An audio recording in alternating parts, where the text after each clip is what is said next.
Hey, what's up everyone? I want to start this video with a disclaimer. This is just me explaining my routine for practicing Korean backdashes and not a tutorial. I'm brand new to Tekken as well, so I don't feel qualified to really teach anything, but I do want to share the way that I practice fundamentals and how I go about them.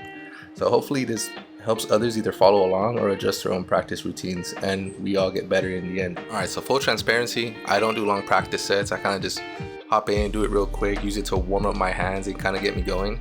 The reason I don't take too much time doing this is because, it's just because of time. I work a full-time job, I have some outside responsibilities. The last thing I want to do is spend hours in practice mode and not actually playing the game, But if you want to get better at something, you have to practice, right? Anyways, let's jump into the routine.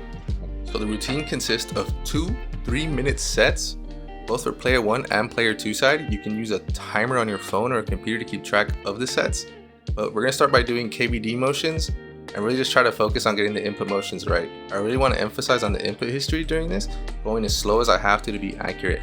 After the set, I do like to take the time to stretch my wrist a little bit and kind of just reset myself for the second set. Maybe take a minute, maybe more, depending on how you feel, and just to do this before beginning the second set. Okay, so after we've stretched and reset ourselves, we're ready for our second set.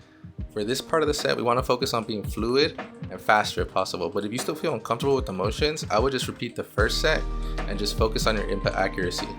We want to focus more on doing it right than doing it fast. It's important to remember that we want to practice and work on our flaws rather than just try to do it sloppily.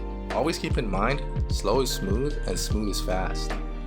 Alright, so after another break and just stretching your hands and fingers, you gotta make sure to stretch your hands and fingers because this will tire yourself out, especially if you're not used to it.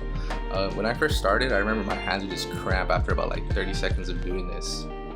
But yeah, after you reset yourself, you hop onto player 2 side and just kind of repeat both the sets, and that's pretty much all there is to the drill. Obviously, if you feel like you want to add more time, you can adjust the drill to and whatever fits your needs. This is more like a basic layout just to get someone started with an idea of how to drill something they want to practice. Thanks for tuning in. I hope this helps you out and pushes you forward to improving at Tekken. For all that's going on with the game, I still think it can be fun, especially if you're a new player like me. And I've also added a note at the end so you can screenshot just in case you want a quick layout of the drill.